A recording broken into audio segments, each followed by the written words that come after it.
High, good evening everyone and welcome to my channel, যেখানে আপনি ইংরেজি শেখেন খুব সহজে বাংলা ভাষার মাধ্যমে। সবাইকে জানাই হ্যাপি নিউ ইয়ারের অনেক অনেক শুভেচ্ছা। এই নতুন বছরে সবাই চেষ্টা করুন খুব দ্রুত ইংরেজি শিখতে এবং বলতে। আমি জানি আপনারা অবশ্যই পারবেন। আজকে আমরা শিখব ইংরেজি বলতে গেলে যে ধরনের ইংরেজি গ্রামারগুলি আপনার অবশ্যই জানা উচিত। ইংরেজি বলার সময় এই ধরনের বাক্যগুলি প্রায় ব্যবহার করতেই হয়, যেমন আমি তাকে নিমন্ত্রণ করেছিলাম, আমি তাকে নিমন্ত্রণ করিনি, তুমি কি তাকে নিমন্ত্রণ করেছিলে, তুমি কি তাকে নিমন্ত্রণ করনি, কেন তাকে তুমি নিমন্ত্রণ করেছিলে, কেন তাকে তুমি নিমন্ত্রণ করনি।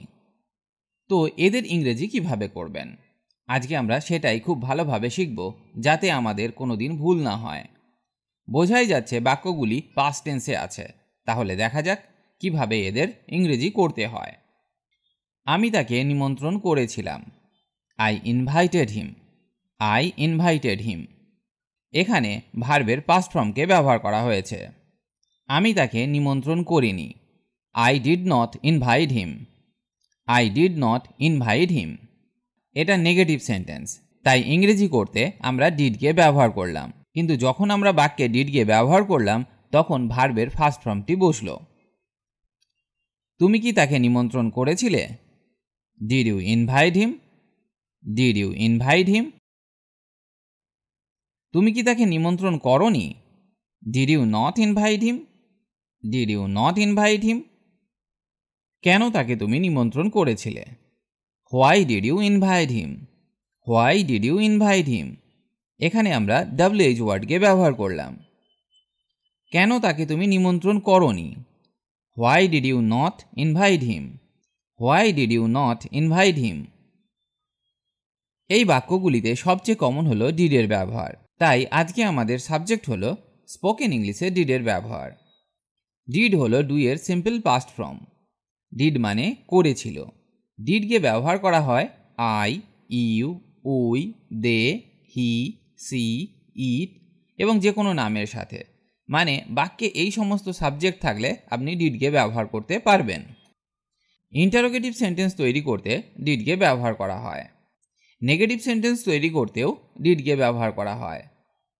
বাক্যে জোর দিতে ডিডকে ব্যবহার করা হয়। আবার মেন ভার্ব হিসাবে বাক্যে ডিডকে ব্যবহার করা হয়।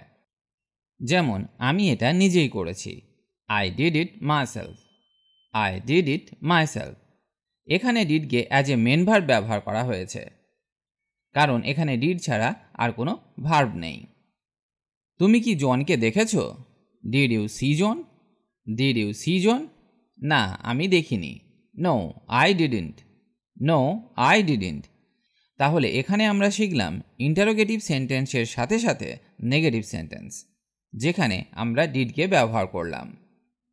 ডিড দিয়ে ইন্টারোগেটিভ সেন্টেন্স বা প্রশ্নসূচক বাক্য তৈরি করলে সেন্টেন্স স্ট্রাকচার হবে এই রকম: did plus subject plus verb plus object এবং শেষে ইন্টারোগেটিভ সাইন।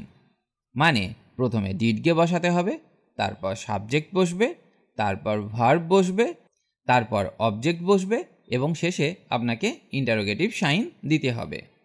এটা যদি আপনি মনে রাখতে পারেন তাহলে কখনো ইন্টারোগেটিভ সেন্টেন্স তৈরি করতে ভুল হবে না। আর একটি উদাহরণ দেখা যাক।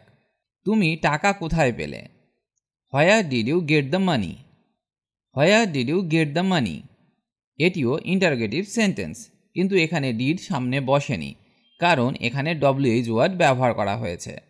তাহলে আপনাকে এটা মনে রাখতে হবে যে WH ওয়ার্ড ব্যবহার করে যদি ইন্টারোগেটিভ সেন্টেন্স তৈরি করা হয় তাহলে WH ওয়ার্ডকে আগে বসাতে হবে। চলুন কিছু ডিড দিয়ে ইন্টারোগেটিভ সেন্টেন্স শেখা যাক, যা আপনাকে দ্রুত ডিডের ব্যবহার শিখতে সাহায্য করবে। সে কি কিছু বলল? Did he say anything? Did he say anything? আমি কি পড়াশোনা করেছি? Did I study? Did I study? তুমি কি জানতে? Did you know? Did you know? আপনি কি আমার চিঠি পেয়েছেন? Did you receive my letter? Did you receive my letter? তুমি কি পড়াশোনা করেছিলে? Did you study? Did you study? Did দিয়ে নেগেটিভ সেন্টেন্স এইভাবে তৈরি করা হয়। ফর এক্সাম্পল, কি বলতে হবে তা সে জানতো না। He did not know what to say. He did not know what to say. সে পড়াশোনা করেনি। He did not study. He did not study. Did দিয়ে ইন্টারোগেটিভ সেন্টেন্স তৈরি করলে বাক্যে ডিডের পরে নটকে বসাতে হয়। মানে সেন্টেন্স স্ট্রাকচার হবে এই রকম: subject plus did plus not plus verb plus object. আমি খাইনি। I did not eat. I did not ইট।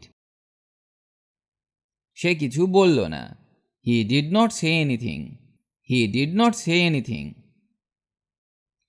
এবার চলুন শেখা যাক ডব্লিউএইচ ওয়ার্ডের সাথে কিভাবে ডিডকে ব্যবহার করা হয়। তারা দোকানে কি কিনেছিল? What did they buy at the shop? What did they buy at the shop? Did দিয়ে ইন্টারোগেটিভ সেন্টেন্স তৈরি করার সময় ডব্লিউএইচ ওয়ার্ডকে ব্যবহার করলে ডব্লিউএইচ ওয়ার্ডকে প্রথমে বসাতে হবে। যেমন আর একটা উদাহরণ দেখা যাক। তুমি এটি কখন কিনেছিলে? When did you buy it? When did you buy it? এখানে আমরা ডব্লিউএইচ ওয়ার্ডকে ডিডের প্রথমে বসালাম। কিভাবে সমাধান করলে? How did you solve this? How did you solve this? তুমি কতক্ষণ ছিলে? How long did you stay? How long did you stay?